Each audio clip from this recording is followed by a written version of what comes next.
Nellore rural నియోజకవర్గంలోని 30వ డివిజన్లో పలు చోట్ల రోడ్లు, డ్రైనేజ్లు టీడీపీ నేత కోటంరెడ్డి గిరిధర్ రెడ్డి శంకుస్థాపన చేశారు. ముస్లిం శ్మశాన వాటిక శంకుస్థాపన అనంతరం పలు చోట్ల పలు శంకుస్థాపన కార్యక్రమాలు నిర్వహించారు. అనంతరం ఆయన మీడియాతో మాట్లాడుతూ 30వ డివిజన్ నందు ఒక చోట 19 లక్షలతో రోడ్డు కార్యక్రమం, ముస్లిం శ్మశాన వాటికకి 16 లక్షల రూపాయలతో అభివృద్ధి కార్యక్రమాలు చేపట్టడం జరిగిందని తెలిపారు.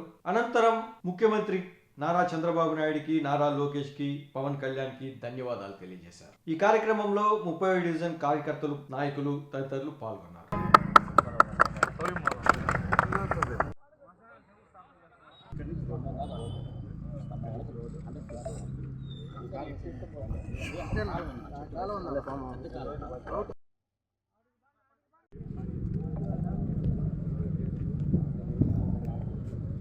రూరల్ నియోజకవర్గంలో 30వ డివిజన్లో రోడ్లు మరియు డ్రైన్ 19 లక్షల రూపాయలతో శంకుస్థాపన చేసుకోవడం జరిగింది.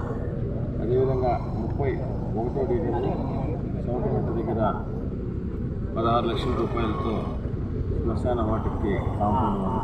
ఈ 4 కూడా ఈరోజు శంకుస్థాపన చేసుకున్నాం. ఏదైతే శంకుస్థాపన చేశామో వాటిని వీలైనంత త్వరగా కంప్లీట్ చేయాలని ఇప్పటికే శాసనసభ్యులు శ్రీరెడ్డి అధికారులకి అటు కాంట్రాక్టర్లు కూడా సూచించున్నారు. మీకు అందరూ కూడా తెలుసు, కూటమి ప్రభుత్వం అధికారంలోకి వచ్చిన తర్వాత గౌరవ ముఖ్యమంత్రి నారా చంద్రబాబు నాయుడు గారు ఆధ్వర్యంలో ఈ ప్రభుత్వంలో అభివృద్ధి పనులు నెల్లూరు రూరల్ నియోజకవర్గంలో శరవేగంగా జరుగుతున్నాయి. అదేవిధంగా సంక్షేమ పథకాలు ఏదైతే హామీ ఇచ్చారో వాటిలో ఇప్పటికే కొన్ని తీర్చారు. మరికొన్ని అతి త్వరలో కూడా పవన్ కళ్యాణ్ గారు, యువనేత నారా లోకేష్ గారి ఆధ్వర్యంలో రూరల్ నియోజకవర్గంలో ప్రత్యేకంగా ఎన్నో కార్యక్రమాలు తీసుకుంటారు. ఇటీవల కాలంలో 26 కోట్ల రూపాయలతో ప్రత్యేకంగా కార్పొరేషన్ లిమిట్స్లో 303 వర్కులకు శంకుస్థాపన చేశాం.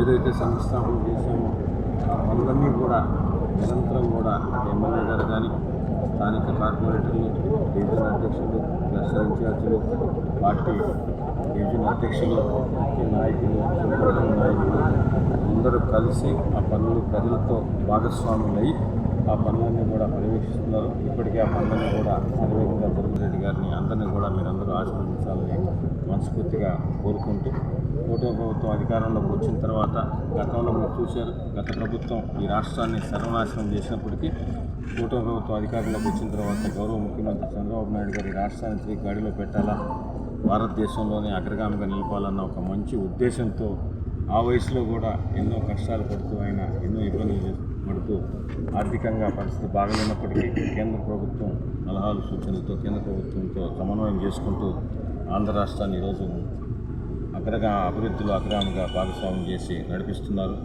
ఆయన ఇంకా కూడా ఆయనకి ఈ ఆంధ్రప్రదేశ్ని మరింత ముందుకు తీసుకునే ధైర్యం, ఆ విధంగా శక్తి అవన్నీ కూడా దేవుడి ఇవ్వాలని మనస్ఫూర్తిగా